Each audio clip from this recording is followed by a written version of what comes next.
What we're going to think about now is if we given some triangle, and here we have triangle ABC, what are the medians of the triangle and how do they relate to each other, and do they have some interesting properties? And you might guess that they do. So the median is if we start one of the vertices, so let's start at this one right over here, and then we bisect the opposite side. So this right over here would be a median. And so it started there, and it bisects this side right over here. So the length from B to, let's call this D, is equal to the length from D to C. Now let's do that with every side. So I can draw a median over here, like that. So, and let's call this point E. So the length from A to E is going to be equal to the length from E to C. Although I kind of drew it a little lopsided, but that gets it pretty close. And then we're going to draw another median. And I'm not going to prove it in this video, but all of the medians, and this is another neat thing, that when you have three lines that will always intersect at one point, but all the medians do intersect at one point. They all are concurrent. They all hit one common point in the center.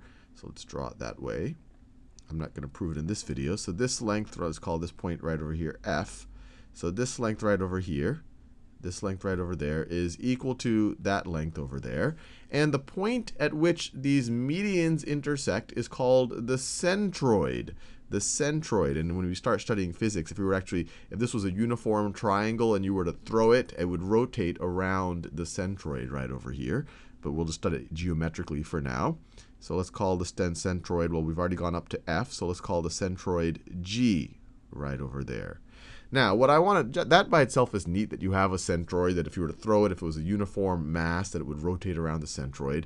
But what's even neater about this is that we can see that we've divided this triangle into 6 smaller triangles. What's really cool, even though these aren't congruent triangles necessarily, but they do have the same area. And that's what we're going to prove in this video, that these 6 triangles all have the same area. Now, to start off, I'm just going to look at I'm going to look at different pairs of triangles. So let's look at these 2 triangles right over here. Let's look at those 2 triangles over here. And to show that those 2 have the same area, we're just going to invoke a very simple principle. So imagine rotating just those 2 triangles over. So just rotating just those 2 triangles over, it would look something like this. It would look something like this. Let me try my best to draw it, where this would be point G. I'll even try to color code it the same. That is point G. That is that side right over there. This is point C. This is point B. That is point B. And then this right over here would be the second part of that median right over there. That over there would be point D. Now we know, and I didn't draw it actually that nicely over here, we know that this length is equal to this length right over here. That these 2 triangles, if we're starting to think about the area, they have the same base. And we know area is equal to 1/2 base times height. So they definitely have the same base. What about their heights? Well, they also have the same heights.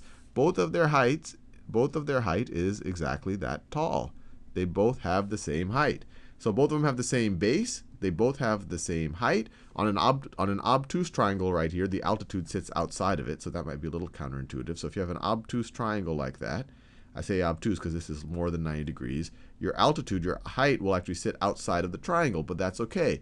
Both of these triangles have the same base and the same height, so they must have the same area. So if this one right here has area x, this one right here will have area x as well. And you can use the exact same logic to say, well, look, this guy and this guy, they have the same base, and they both have the same height. So if this one right over here is of area y, then this one over here is also going to be of area y. They're going to have the same area.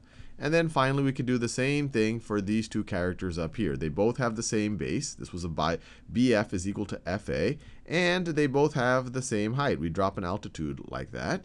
And so if we call this area, right over here Z, you could call that area Z as well. So far we've shown that we can divide this into 3 pairs of triangles that have the same area, but we want to now show that they all have the same area. And to do that, we can invoke this same principle, but we'll do it with different sets of triangles.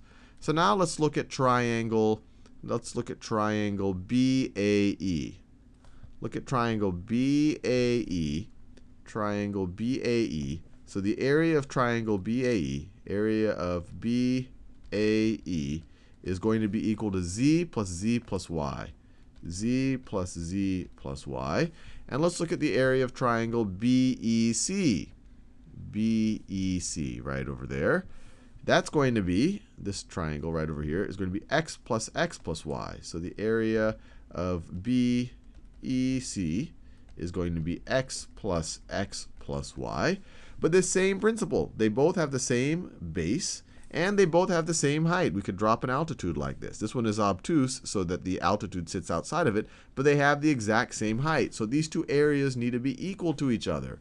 So you have z, well, let me just add that up. That you have 2z plus y is going to be equal to 2x plus y.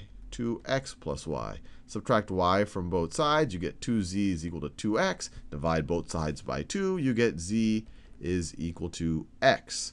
And so we could write an x here and an x there. So we know that all of these four have the same area, but we still have to worry about these y's here. And to do that, we just have to kind of rotate the way that we look at it. And now look at triangle ADC. Let me do that in a different color. Triangle ADC, which I'm highlighting right over here. Triangle ADC, whose area, so the area of ADC is going to be 2y plus x is equal to 2y plus x. And then look at triangle. Let's see, what color have I not used yet? Let me use this green. Triangle ADB. Triangle ADB. Area of triangle ADB is going to be equal to, well, you could say it's 2z plus x, but we know that the z's are equal to x, so it's really just x plus x plus x. It's really equal to, ADB is equal to 3x. And we have the same idea here. ADB has this base, which is the same as ADC's base, and they both have the same height. We could drop an altitude like this. They have the same height. We're just invoking this principle over and over and over again. So these things have to equal each other. So we get 2y plus x is equal to 3x. Subtract x from both sides. You get 2y is equal to 2x, or y is equal to x. So that's a really neat result. You go from each of the vertices of a triangle to the opposite side, and you bisect that opposite side, and you do that 3 times. You have 3 medians. These lines are called medians, where they intersect as a centroid. And what's really cool is it divides the triangle into 6 smaller triangles of equal area.